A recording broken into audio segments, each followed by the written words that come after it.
नमस्कार दोस्तों, स्वागत है आपका आपके अपने YouTube चैनल ध्यान एकेडमी में।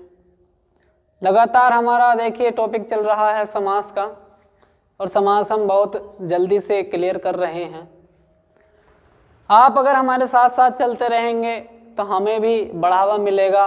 और एक किसी ने कहा भी है कि जो टीचर की जो ऊर्जा होती है वो उसके द्वारा जो बच्चे पढ़ रहे हैं उनसे संबंधित होती है। यदि आप हमें सपोर्ट करते हैं तो हमें मोटिवेट और हमें ऊर्जा बहुत ज़्यादा मिलेगी। हम और ज़्यादा कोशिश करेंगे आपको अच्छे से अच्छा सिखाने की। तो चलिए चलते हैं। आज का टॉपिक है समास, और समास में हमने 4 प्रकार के समास पढ़ लिए हैं, और हमारा 5वां प्रकार है द्वंद्व समास।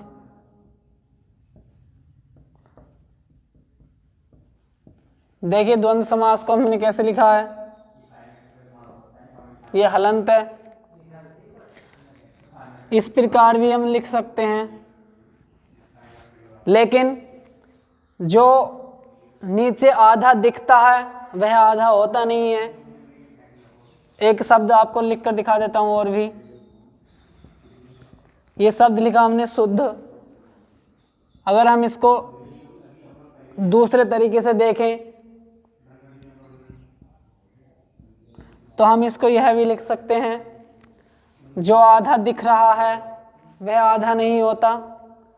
देखिए नीचे जो लग रहा है आधा वह आधा नहीं है, और जो आधा दिख रहा है वह आधा नहीं है, लेकिन जो पूरा दिख रहा है वह आधा है। ध्यान रखें। देखिए द्वंद्व समास की बात करें हम, द्वंद्व समास में क्या क्या आता है। द्वंद्व का मतलब ही होता है युद्ध करना, यानी कि एक दूसरे से लड़ना झगड़ना। और ये कब होता है? जब दो लोग बराबर हों, तब सोचते हैं कि मैं और मैं, दोनों में झगड़े जैसे संभावना उत्पन्न हो जाती है।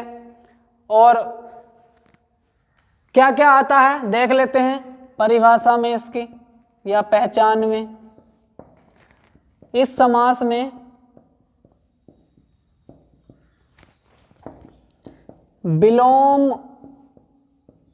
विलोम शब्द आते हैं। दूसरा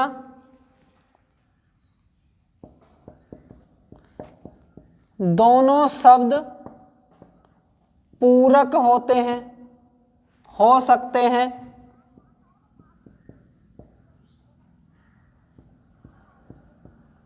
अब आप कहेंगे कि पूरक क्या होता है। देखिए पूरक भी बता दूंगा मैं भी आपको। और दोनों शब्दों के बीच में, दोनों शब्दों की मतलब पूर्व पद और उत्तर पद के बीच में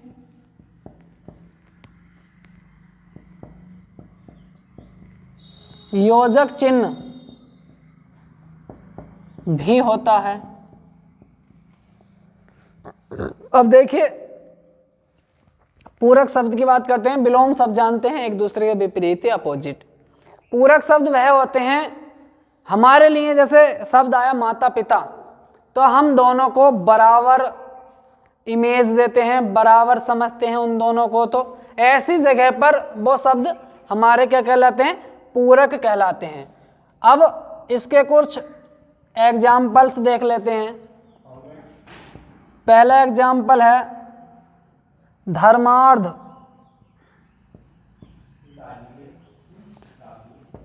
धर्मार्थ, देखिए इसको अगर तोड़ें, धर्म और अधर्म, यहां से इसका अलग और यहां से इतना अलग कर देते हैं। और है शब्द गौरी शंकर, गौरी और शंकर। देखिए जो माता पिता हैं, पाप पुण्य है, और ऊंच नीच है, उल्टा सीधा है, ये शब्द तो आजकल सभी जानते हैं। कुछ मैं ऐसे शब्द लेता हूं जो आपने बहुत कम यूज किए हों या बहुत कम देखे हों। जैसे एक शब्द है 68, अब देखिए 68 शब्द को देखकर हम ये सोचेंगे कि ये संख्या है। कितनी संख्या है? ये 68 संख्या है और ये कहाँ जाएगा? द्विगु समास में जाएगा। लेकिन यहाँ थोड़ा सा विचार करना है कि हमारी जो द्विगु समास की जो परिभाषा होती है उसमें पूर्व पद संख्यावाचक होता है, केवल पूर्व पद संख्यावाचक होता है, और यहाँ पर तो पूरा पद ही संख्यावाचक है। तब क्या होगा? तब ये द्वंद्व समास में होगा। कैसे? हम इसको तोड़ते हैं 8 और 60, 8 और 60 में तोड़ लेते हैं। इस प्रकार हमारा यहाँ पर और का चिन्ह आ गया है। और मैं कुछ बताना भूल गया था, यहाँ पर जब इनका विग्रह करते हैं तो दोनों शब्दों के बीच में और, या, एवं, अथवा भी हो सकता है जब विग्रह करते हैं हम। 4-5 वर्ड हैं, देखिए यहाँ और आया है, यहाँ और आया है, यहाँ और आया है। पाप पुण्य में पाप या पुण्य या बन जाता वहाँ पर। तो ऐसी जगह पर बहुत ही ध्यान से शब्दों को तोड़कर ही हमें समास को बताना है, अन्यथा हमारी मिस्टेक पक्की है। और शब्द ले लेते हैं, भला बुरा, भला और बुरा। यहाँ पर योजक चिन्ह आया है। जहाँ योजक चिन्ह हो, देखिए यहाँ पर कोई समय योजक चिन्ह नहीं है, लेकिन यहाँ पर योजक चिन्ह है। योजक चिन्ह से भी थोड़ी सी हम पहचान कर सकते हैं। यहाँ पर योजक चिन्ह के स्थान पर इन चारों में से कोई भी एक शब्द हमारा यहाँ पर प्रयोग किया जाता है। अब देखिए एक शब्द और है 25। 25 पूरा ही संख्यावाचक है। इसमें पूर्व पद और दोनों उत्तर पद दोनों ही संख्यावाचक हैं। अगर हमारा केवल पूर्व पद ही संख्यावाचक होता तो द्विगु समास में जाता, और ये कहाँ जाएगा? हमारा द्वंद्व समास में। इसका बनता है 5 और 20। 20 इस प्रकार लिख लो, कोई बात नहीं है, 5 और 20। अब देखिए हमारा ये समास भी क्लियर हो गया है। हमारा नेक्स्ट है लास्ट समास, जो सभी समासों का पिता कहा जाता है। सबसे बड़ा समास है वो, और कुछ कंडीशन में उसी को आंसर लगाना पड़ता है। देखिए क्या है हमारा वो, हमारा समास है बहुव्रीहि। बहुव्रीहि समास, बहुव्रीहि समास है हमारा। देखिए अब तक हमने देखा पदों की प्रधानता के आधार पर सब समास को 4 भागों में बांटा गया है, और इसमें भी पदों की प्रधानता के अनुसार इसमें दोनों पदों में से कोई भी पद प्रधान नहीं होता। अगर परिभाषा की बात करें, प्रधानता के आधार पर दोनों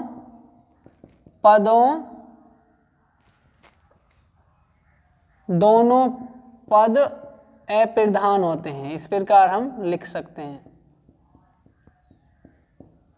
जब दोनों पद अप्रधान होते हैं तब क्या होगा? तीसरा पद प्रधान होगा। तीसरा पद प्रधान होगा। और हमने जब शब्द पढ़ रहे थे, हमने शब्द पढ़ा था एक योग रूढ़। जो हमारा योग रूढ़ शब्द होता है वह बहुव्रीहि समास होता है।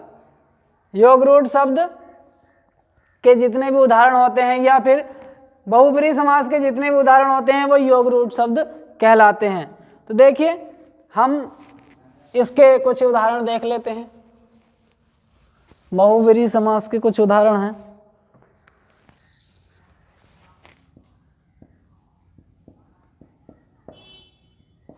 चंद्रमौली, चंद्रशेखर,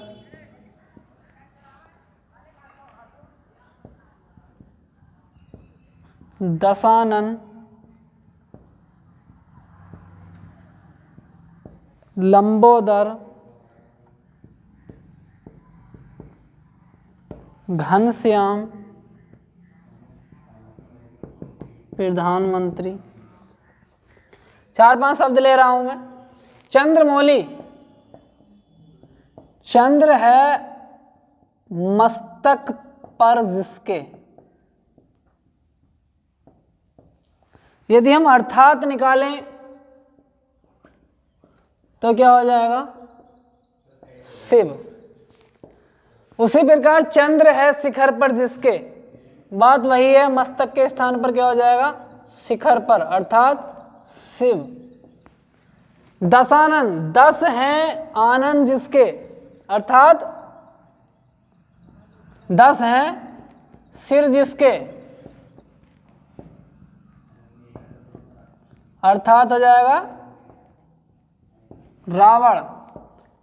लंबा है उदर जिसका, उदर मतलब पेट,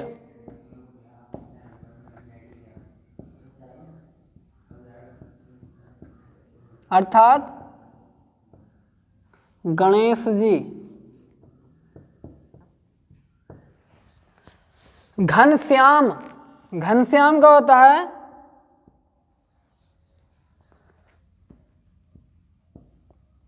घन के समान है जो, अर्थात घन श्याम श्री कृष्ण। प्रधानमंत्री है मंत्रियों में जो है प्रधान, अर्थात प्रधानमंत्री। तो देखिए दोस्तों, हमने ये बहुव्रीहि समास के कुछ उदाहरण देखे हैं। अब हमारा चैप्टर समाप्ति की तरफ है। हम सभी समास के मिक्स क्वेश्चन की एक क्वेश्चन सीरीज लगाएंगे और सभी क्वेश्चन किसी न किसी एग्जाम से संबंधित होंगे। सभी किसी न किसी एग्जाम में आए हुए होंगे। और आपको यहाँ पर एक छोटी सी बात भी बता दूं, कुछ शब्द ऐसे होते हैं जिनको 100% तौर पर ये नहीं कहा जा सकता कि ये इसमें यही समास है। वह डिपेंड करता है एग्जामिनर के द्वारा दिए गए ऑप्शन और क्वेश्चन के आधार पर कि किस प्रकार क्वेश्चन दिया गया है, किस प्रकार को ऑप्शन दिया गया है। तो हम प्रैक्टिस करेंगे, ज़्यादा से ज़्यादा प्रैक्टिस करेंगे तो हमारा कोई भी क्वेश्चन नहीं छूटेगा। तो चलिए दोस्तों, मिलते हैं नेक्स्ट वीडियो में नेक्स्ट टॉपिक के साथ। तब तक के लिए नमस्कार।